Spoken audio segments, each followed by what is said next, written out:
함께 기도하심으로 12월 8일 월요일 매일 예배 시작하겠습니다. 기도합니다. 거룩하신 하나님, 오늘 연약하고 부족한 우리를 주님 매일 예배를 통하여서 하나님의 말씀의 자리로 초청하여 주시니 감사합니다. 오늘도 주님 앞에 나아갑니다. 하지만 우리의 연약함과 우리의 죄악 때문에 정말 하나님 앞에 우리가 온전히 설 수 없음을 먼저 고백합니다. 생각으로, 말로, 행동으로, 그리고 우리가 해야 할 어떠한 믿음의 그러한 실천들을 우리가 알고 있으면서도 우리가 행하지 않은 이러한 모든 죄까지 주님 앞에 내려놓습니다. 주님, 우리의 무감각해진 양심을 정말 이 거룩한 마음을 아버지 다시 회복할 수 있도록 허락하시고, 죄를 가볍게 여기던 마음을 주님 긍휼히 여겨주시고, 세상의 기준에 익숙해져서 아버지 하나님 말씀과 타협했던 삶을 주님 용서하여 주시옵소서. 사람들 앞에서 괜찮은 척했지만 하나님 앞에서는 벌거벗은 것처럼 드러나는 우리의 정말 죄된 실상을 우리가 인정하게 하시고, 하나님 앞에 날마다 회개함으로 나아갈 수 있는 우리 모든 성도들 될 수 있도록 하나님 함께하여 주시옵소서. 주 예수 그리스도의 보혈로 우리의 마음과 생각을 정하게 하여 주시옵소서. 정결한 마음을 주시고 정직한 영으로 새롭게 하여 주시옵소서. 회개가 무거운 아버지 그러한 주제가 아니라 정말 하나님의 은혜의 품에 돌아가는 귀한 길임을 깨닫게 하시고, 아버지 이 시간 말씀을 들을 때 우리가 죄의 자리에서 돌이켜 하나님께 나아갈 수 있는 용기를 주님 허락하여 주시옵소서. 성령 하나님, 오늘 이 예배를 통하여서 우리 안에 새로운 은혜의 시작이 일어날 수 있길 원합니다. 아버지 새로운 믿음의 결단이 있길 원합니다. 어제와 같은 삶을 반복하지 않게 하시고, 오늘 더 하나님이 보시기에 멋있는 삶, 하나님께서 사용하시는 아버지 귀한 은혜의 축복의 삶을 살아갈 수 있도록 거룩을 사모하는 마음으로 아버지 주님의 말씀을 선포하며 나아가는 우리 모든 중앙 가족들 될 수 있도록 하나님 은혜 베풀어 주시옵소서.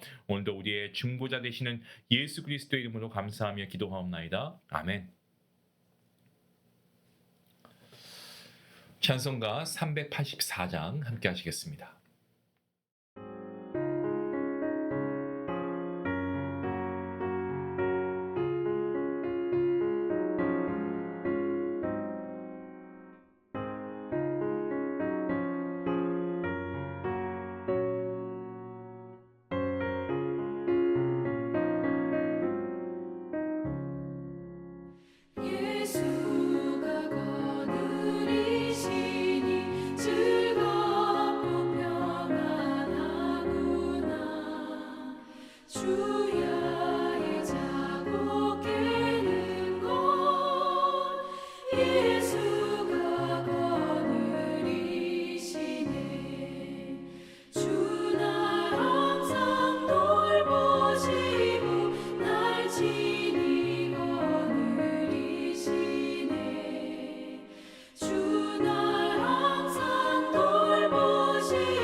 오늘 함께 볼 말씀은 여호수아 15장입니다. 13절부터 19절까지의 말씀 되겠습니다. 함께 말씀을 읽도록 하겠습니다. 여호와께서 여호수아에게 명령하신 대로 여호수아가 기랏 아르바 곧 헤브론을 유다 자손 중에서 분깃으로 여분네의 아들 갈렙에게 주었으니 아르바는 아낙의 아버지였더라. 갈렙이 거기서 아낙의 소생 그 세 아들 곧 세세와 아히만과 달메를 쫓아내었고 거기서 올라가서 드빌 주민을 쳤는데 드빌의 본 이름은 기랏 세벨이라. 갈렙이 말하기를 기랏 세벨을 쳐서 그것을 점령하는 자에게는 내가 내 딸 악사를 아내로 주리라 하였더니 갈렙의 아우 그나스의 아들인 온니엘이 그것을 점령함으로 갈렙이 자기 딸 악사를 그에게 아내로 주었더라.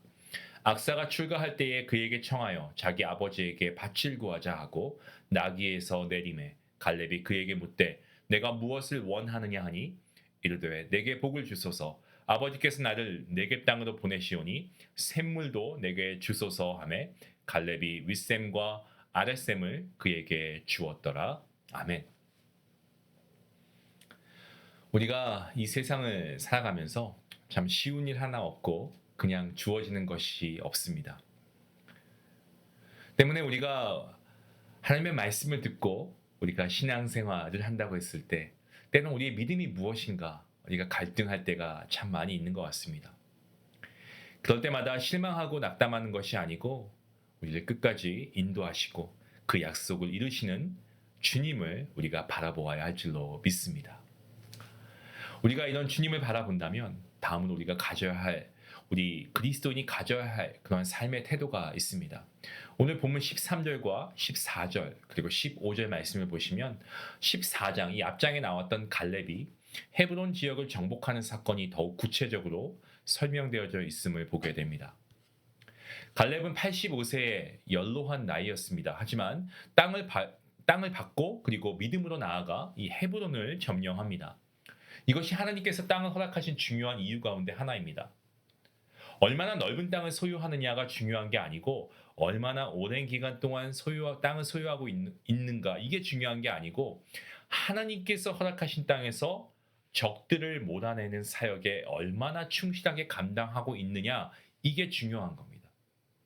이로써 가나안 정복에 있어서 어떤 외적인 환경이 중요한 것이 아니고 하나님께서 자기에게 맡겨주신 그 사명, 자기에게 맡겨진 사역에 대한 태도가 중요합니다.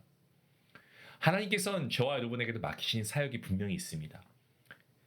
그 사역이 우리의 인간의 눈으로 볼 때에는 크고 작은 사역이 있을 수 있는 것 같지만 사실 그게 중요한 게 아니고 사역을 잘 감당할 수 있을 것 같은 우리의 나이, 건강, 배경, 여건 이게 중요한 게 아니고 우리에게 맡기신 그 사역을 우리가 얼만큼 신실하게 잘 감당하고 충성되게 감당하고 있는가가 이게 중요한 겁니다. 세상의 가치관이 너무 크고 거대하게 느껴진다고 해도 세상을 이기신 우리 주님 아니겠습니까? 그 주님을 우리가 바라보면서 오늘 하루 내게 맡기신 사명, 그 삶의 자리에서 우리가 믿음으로 그 일들을 충성되이 잘 감당해 나가야 할 줄로 믿습니다.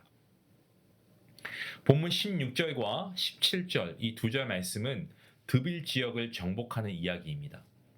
갈렙이 대적을 쫓아내고 공격했는데 드빌이라고 하는 지역은 직접 정복한 것이 아닙니다. 이 갈렙은 드빌을 정복하는 자에게 자신의 딸을 주겠다라고 약속하고 있죠. 고대 근동 사회에서 자녀, 특히 딸의 결혼에 관한 결정은 아버지에 의해서 결정이 되었습니다. 또한 이 성읍의 성주나 또 지도자 위치에 있는 왕들은 자신의 대적과 전쟁에서 큰 공을 세운 자에게 자기의 딸을 아내로 주어서 그를 자기의 편으로 만드는 그러한 풍습이 있었습니다. 하지만 갈렙은 단지 전쟁을 승리로 이끌기 위한 수단으로 자신의 딸을 약속한 것이 아니고 이방인의 성을 하나님께서 주시는 용기와 신앙을 가지고 정복할 수 있는 어떤 참된 신앙의 용사를 찾기 위해서 그렇게 한 것입니다. 이에 갈렙의 조카 이 온니엘이 나아가 싸우게 되었고요. 승리하게 됩니다. 온니엘은 약속대로 갈렙의 사위이자 후계자가 되었습니다. 또한 후에 사사가 되어서 믿음으로 하나님의 나라를 섬기는 그러한 영적 지도자가 됩니다. 성도 여러분, 하나님의 약속은 가만히 앉아서 바라보고 있다고 해서 이루어지는 게 아닙니다. 하나님의 약속은요, 하나님의 약속의 말씀을 믿고 행동으로 옮기는 자가 누릴 수가 있습니다. 주님께서 내게 말씀하신 그 말씀을 붙잡고 믿음으로 차지하고 하나님의 약속을 이루어 가시는 저와 여러분 모두가 될 수 있기를 주님의 이름으로 축원합니다. 본문 18절과 19절 말씀을 보시면 갈렙은 딸의 악사에게 네겝 땅을 줍니다. 이 네겝은 남쪽 지방, 건조한 황무지, 마른 땅 이런 의미가 있습니다. 때문에 네겝 땅은 건조해서 식물이 자라기에는 악조건이고요. 메말라 있는 황무지라고 봐도 과언이 아닙니다. 이에 악사는 이 네겝 땅에 거하기 위해서 이 갈렙에게 밭을 요구합니다. 저희가 보는 이 개역개정 성경에는 청하여라고 이야기를 하고 있지만 원어를 보면 강력하게 달라라고 이야기합니다. 격동시키다라는 그러한 단어를 사용합니다. 지금도 그렇지만 당시에도 살아가면서 물만큼은 정말 절대적으로 꼭 필요했기 때문에 그렇습니다. 이에 갈렙은 요구에 따라서 각각 이 높은 지역과 낮은 지역에 위치한 윗셈과 아랫셈을 주었습니다. 악사는 자신들의 기업으로 메마른 네겝 땅을 받았습니다마는 이 황량한 땅을 마다 않고 받아들이고 샘물까지 얻어냅니다. 자신에게 맡겨진 사명을 감당한 갈렙이나 또 믿음으로 도전해서 악사를 얻은 이 온니엘이나 황량한 땅을 마다 않고 받아든 악사나 다 우리가 본받아야 할 삶의 모습이 아닐까 저는 생각합니다. 하나님의 기업은요, 은혜로 약속된 겁니다. 하지만 아무나 얻을 수 있는 것은 아닙니다. 그 유업은 믿음으로 행하는 자에게 주어지는 선물입니다. 약속의 땅은 차지해야 얻을 수 있는 땅이고 쓰고 해야 열매를 맺을 수 있는 땅이 약속의 땅인 것입니다. 사랑하는 중앙가족 여러분, 주님께서는 지금도 우리의 각자의 삶 가운데 말씀하고 계십니다. 그 주님의 말씀을 저와 여러분의 마음밭에 품어 우리가 새기고 그리고 우리가 쟁취하고 정말 우리의 삶 가운데 하나님이 주신 놀라운 승리를 우리가 경험하고 그것을 우리가 간증하고 증거하는 삶을 살아갈 수 있는 복된 성도님들, 바로 저와 여러분 모두가 될 수 있기를 주님의 이름으로 축원합니다. 기도하시겠습니다. 하나님 감사합니다. 하나님, 가나안 땅을 약속으로 주셨지만 믿음으로 얻어내야 했던 것처럼 오늘 우리에게 주신 약속을 우리가 의지하고 그리고 우리가 분명히 믿으면서 확신하면서 오늘 하루 우리가 믿음의 길을 걸어갈 수 있길 원합니다. 그리하여서 하나님께서 우리의 삶 속에 정말 주신 그 놀라운 승리가 있음을 우리가 경험하게 하시고 그것들을 우리가 간증하게 하시고 더 나아가서 우리가 이것을 믿음으로 선포하고 증거할 수 있는 삶을 살아갈 수 있는 능력 있는 성도가 될 수 있도록 하나님 함께하여 주시옵소서. 모든 말씀 예수님의 이름으로 기도하옵나이다. 아멘. 오늘 말씀에서 우리가 한번 적용해 볼 것은 지금 내가 서 있는 자리, 맡겨진 사역과 형편, 정말 네겝이라고 하는 땅처럼 메마르고 황량하게 느껴질 수 있습니다. 힘도 안 나고 열매가 보이지도 않고 왜 나에게 이런 자리가 주어지나 싶은 마음이 들 수도 있습니다. 그때 이 네겝 땅을 마다하지 않고 받아들였던 이 악사처럼 이 자리가 하나님께서 나에게 주신 기업이다라는 것을 우리가 믿음으로 먼저 고백할 수 있기 원합니다. 거기에서 멈추지 않고 악사가 아버지 갈렙에게 윗셈과 아랫셈을 강청한 것처럼 주님 제가 서 있는 이 메마른 자리 위에 성령의 셈, 은혜의 셈을 부어 주시옵소서. 이 사명을 감당할 수 있는 새 힘과 지혜를 주옵소서 라고 기도하며 나아가면 좋겠습니다. 우리 같이 함께 말씀을 생각하시면서 기도하시겠습니다.